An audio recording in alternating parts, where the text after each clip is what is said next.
pengembangan, tidak harus menjadi PNS, tidak harus menjadi karyawan dan sebagainya, tapi kita bisa mengembangkan ilmu berdasarkan pengalaman, berdasarkan motivasi yang kuat.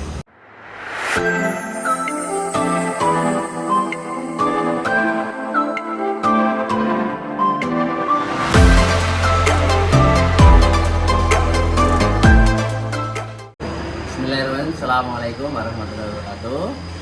Perkenalkan, saya Tri Mulyantoro, biasa dipanggil Anto. Saya anak ketiga dari 4 bersaudara. Bapak saya Pak Suparyo sudah almarhum. Ibu saya Ibu Siti Julia, alhamdulillah masih sehat. Mohon doanya, mudah-mudahan diberikan panjang umur, sehat selalu, dan bapak saya mudah-mudahan husnul khotimah.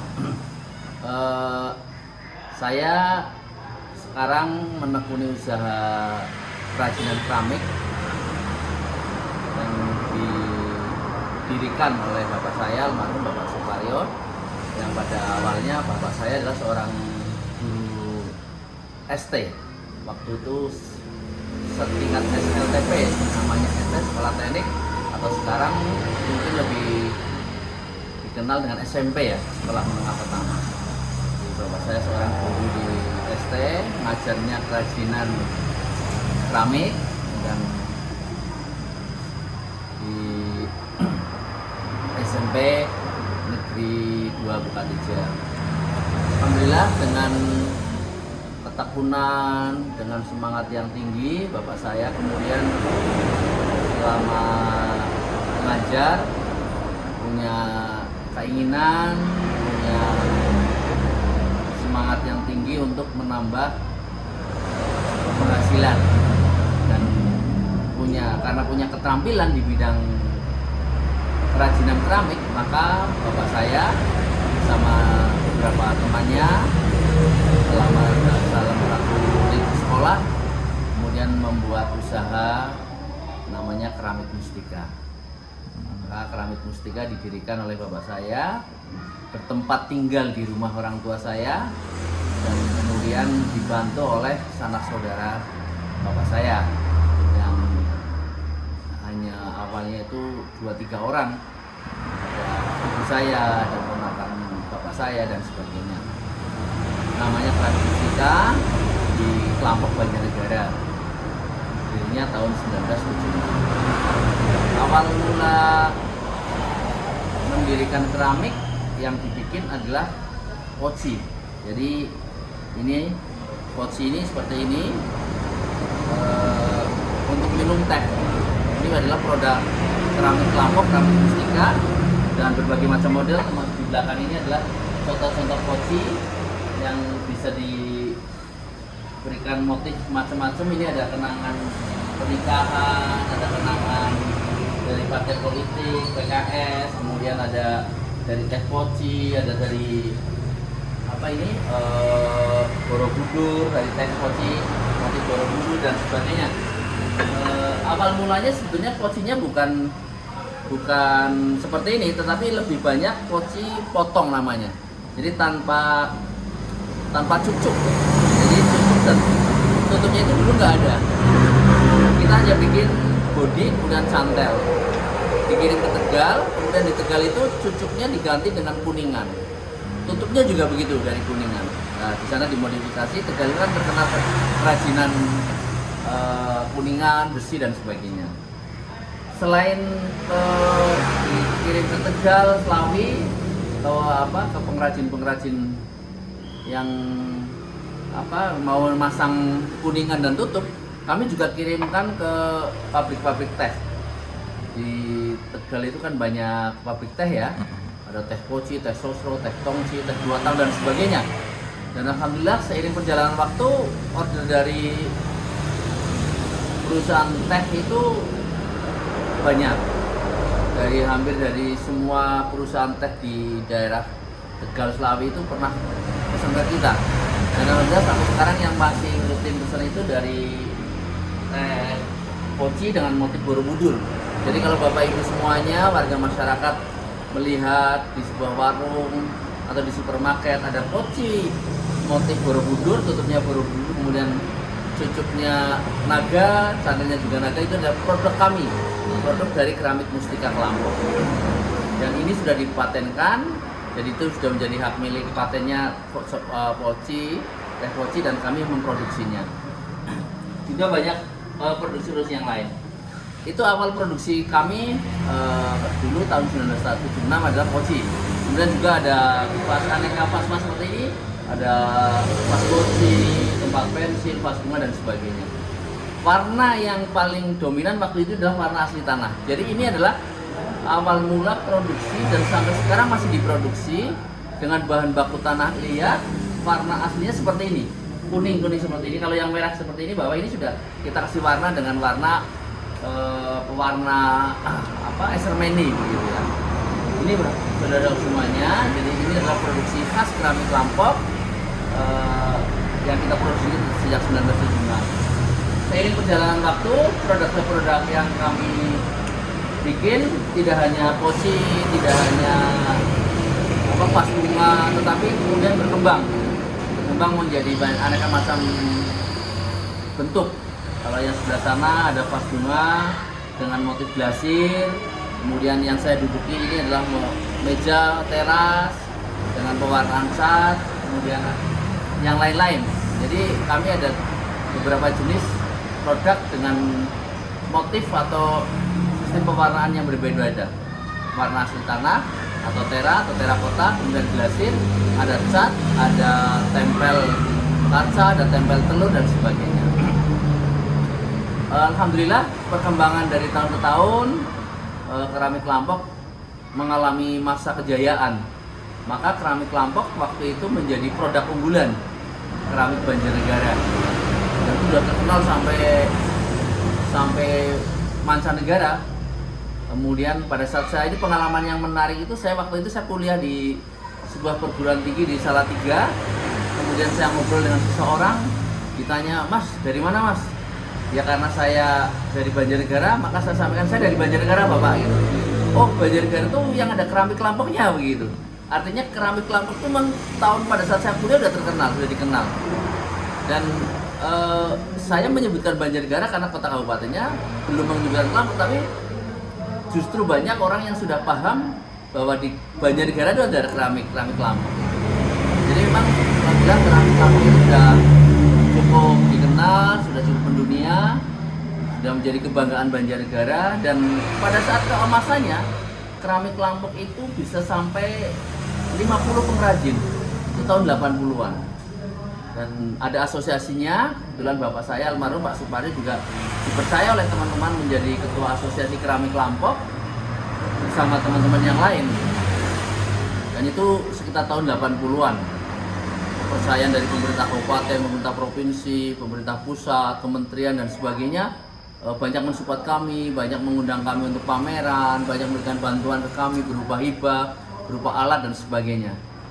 Itu perjalanan keramik Kelampok sampai tahun 80-an. Kemudian setelah tahun 80-an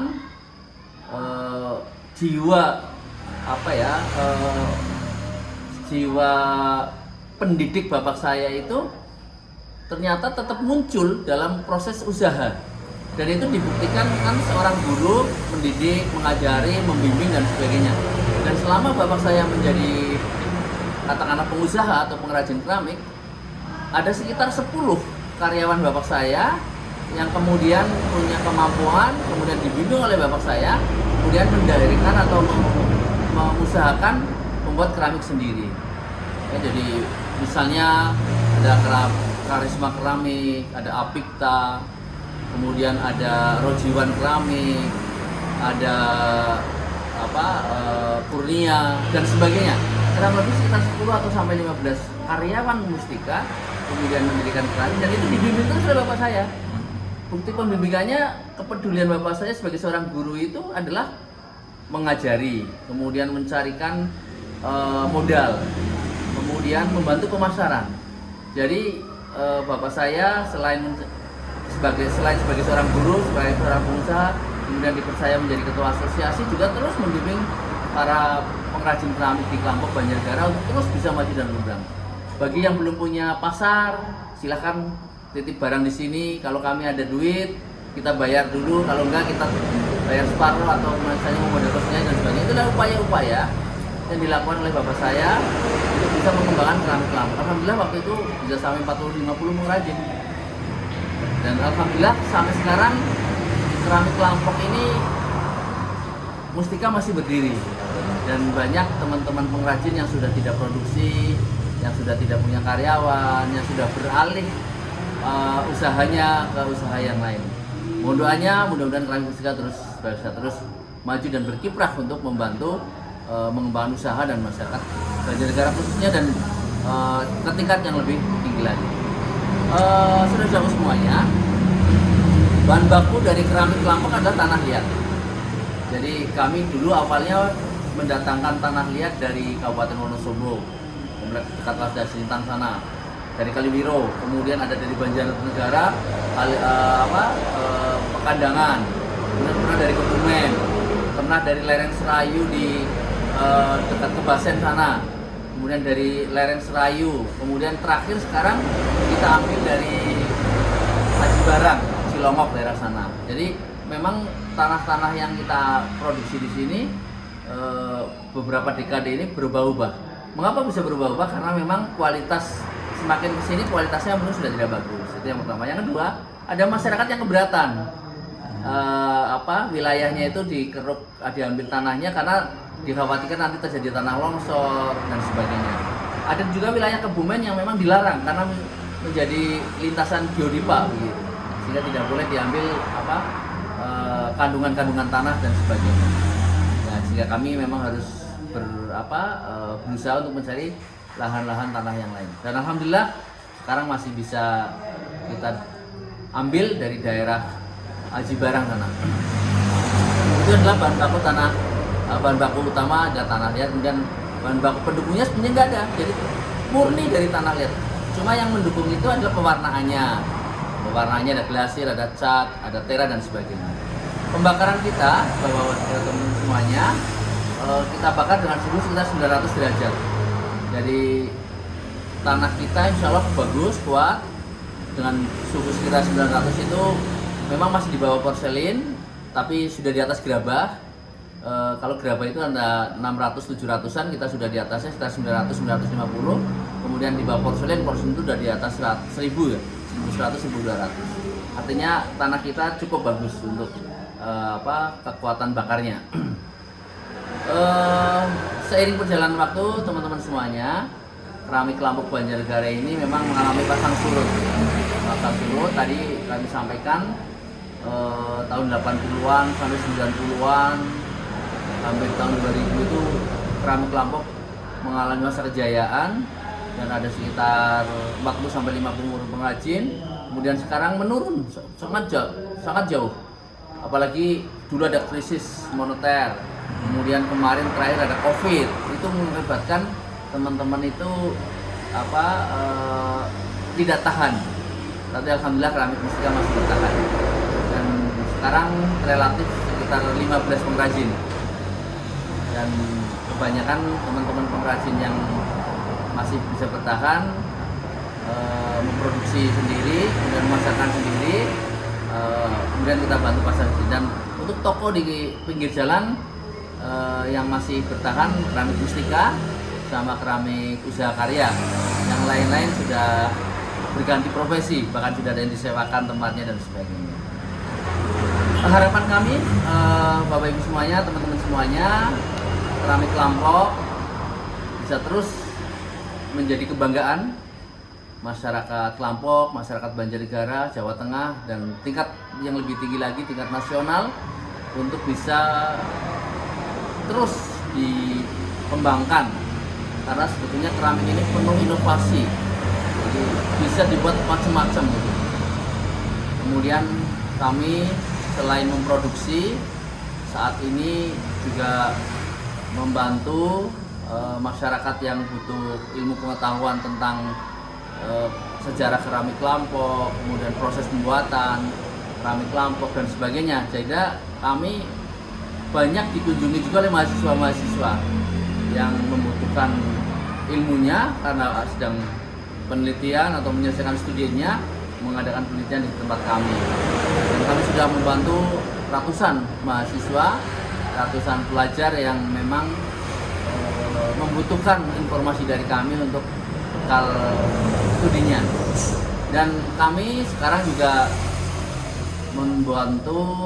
membantu sekolah-sekolah berkaitan dengan program pemerintah, kurikulum Merdeka, kurikulum P5, yang mana setiap siswa bisa berinovasi, memahami, mengerti, menjiwai produk-produk lokal, produk-produk yang ada di daerahnya. Sehingga kami bekerjasama dengan beberapa sekolah mengadakan outing kelas atau pelatihan di keramik mustika. Dan hari ini alhamdulillah juga ada dari SDIT Bina Insan Pucang, Banjarnegara, berlatih di tempat kami sejumlah 208 siswa selama 3 hari, mulai hari Selasa kemarin tanggal 12 November, hari ini tanggal 13, besok tanggal 14 hari Kamis terakhir. Total siswanya adalah 208. Jadi siswa-siswa yang datang ke sini tidak hanya TK, SD, SMP, SLTA, bahkan Manja pun ada. Kami memberikan kesempatan kepada sekolah-sekolah yang belajar keramik di kami, tempat kami, Keramik Mustika, dari pagi sampai sore. Silahkan datang ke sini, mau jam berapa siswanya kami fasilitasi. Kami berikan kesempatan, kami berikan waktu seluas-luasnya untuk belajar tentang keramik, dari sejarah berdirinya keramik, pengertian keramik, bahan baku keramik, proses pembuatan sampai praktek. Jadi silahkan adik-adik masyarakat yang berkeinginan untuk belajar keramik datang ke Mustika. Kami akan bimbing cara membuat keramik dengan sistem putaran tangan ya, kemudian dengan sistem cetak. Jadi barang sudah ada cetakannya, kemudian dibuat, nanti keluar sudah bentuk barang. Misalnya bentuk kupu-kupu, bentuk kura-kura, bentuk binatang apa pun bisa begitu. Kemudian kami juga berikan kesempatan untuk memberikan warna ya, dengan teknik pola cat ya, baik cat tembok maupun cat kuas dan sebagainya. Jadi kami terbuka Bapak Ibu semuanya untuk belajar tentang keramik Lombok. Dan harapan kami semakin banyak yang belajar keramik, maka tumbuh kecintaan, kesenangan, kepedulian, dan tumbuh rasa memiliki, kemudian tumbuh rasa senang, dan mudah-mudahan kelak dari sekian ratus siswa atau masyarakat yang datang ke Keramik Lombok ada yang mengembangkan usahanya, baik usaha di bidang keramik khususnya maupun bidang usaha yang lain. Karena ini tadi kami waktu ketemu dengan siswa SDIT itu, saya tanya teman-teman, adik-adik semuanya, besok kelak pengen jadi apa? Jawabannya dokter, polisi, guru. Ada yang mau jadi pengusaha nggak? Ternyata nggak ada. Mungkin belum nggak memahami apa itu pengusaha, apa itu dagang dan sebagainya. Apalagi misalnya bicara tentang politik, mungkin nggak paham sama sekali. Jadi mereka masih terframe bahwa nanti setelah besar guru, dokter, tentara, polisi dan sebagainya. Nah, harapan kami dengan anak-anak datang ke sini belajar bagaimana tentang keramik, mencintai keramik, dan ada motivasi. Oh, ternyata ini juga menjadi bekal kami untuk bisa memberikan bekal kehidupannya di masa yang akan datang. Gitu. Itu kira-kira sekilas perjalanan Keramik Mustika bagi Bapak Ibu semuanya dari berbagai elemen masyarakat, apakah itu lembaga pendidikan, lembaga sosial masyarakat, majelis taklim, apapun, monggo kalau mau belajar keramik ke Keramik Mustika. Beli oleh-oleh di Mustika juga insya Allah banyak ragamnya. Jadi sebetulnya bapak saya ini kan seorang guru, kemudian jiwa sosialnya alhamdulillah bagus. Jadi ini kami buktikan, mohon maaf, pada saat bapak saya meninggal dunia, ribuan orang itu menghantarkan sampai kuburan. Kuburan makamnya itu dari sini sekitar 200 meter. Banyak orang yang cerita pada saat dihantarkan ke kuburan itu, perjalanan kuburan sudah sampai di kuburan, tamu masih banyak di rumah.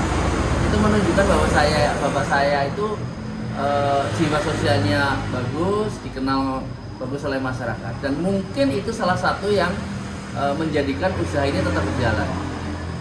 dari sisi ilmu ekonomi, sisi manajemen, bapak saya nggak menguasai.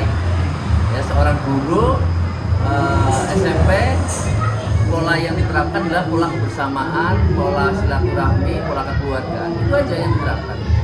Jadi masalah keuangan, ilmu keuangan, ilmu manajemen, pemasaran dan sebagainya sedang-sedang saja. Bahkan kalau bisa dikatakan dari ilmu ekonomi modern mungkin tidak masuk begitu. Tetapi alhamdulillah dengan tadi saya yakin ada tangan-tangan yang membantu. Maksud saya adalah ada zat yang maha kuasa itu Allah SWT yang ikut membantu mempertahankan, mengembangkan usaha keramik orang tua saya. Dan ini saya coba teruskan dengan saya tidak dalam tanda petik mungkin memaksakan karyawan kita harus ini dan sebagainya, tapi bagaimana kita ngomong karyawan bahwa ini adalah usaha milik bersama, bahwa ini adalah tanggung jawab bersama, manakala kita maju maka kita akan rasakan bersama, kalau kita mundur ya kita semuanya merasakan. Maka alhamdulillah walaupun mungkin dari sisi perkembangan masih belum dikatakan bisa berkembang dengan baik, tetapi alhamdulillah keramik mustika di kelompok Banjarnegara masih bisa produksi. Dan saya berharap mustika terus berjalan dan bisa mengembangkan usaha yang lain. Teman-teman semuanya, mari kita banyak belajar, kita banyak merenung bahwa semua sisi kehidupan bisa kita lakukan sepanjang memang ada tekad yang kuat dari kita, ada keinginan yang kuat dari kita, ada kepasrahan dalam diri kita pada Allah SWT bahwa kita mampu, bahwa kita bisa, dan kita bisa melakukan semuanya. Pekerjaan tidak harus menjadi PNS, tidak harus menjadi karyawan dan sebagainya, tapi kita bisa mengembangkan ilmu berdasarkan pengalaman, berdasarkan motivasi yang kuat.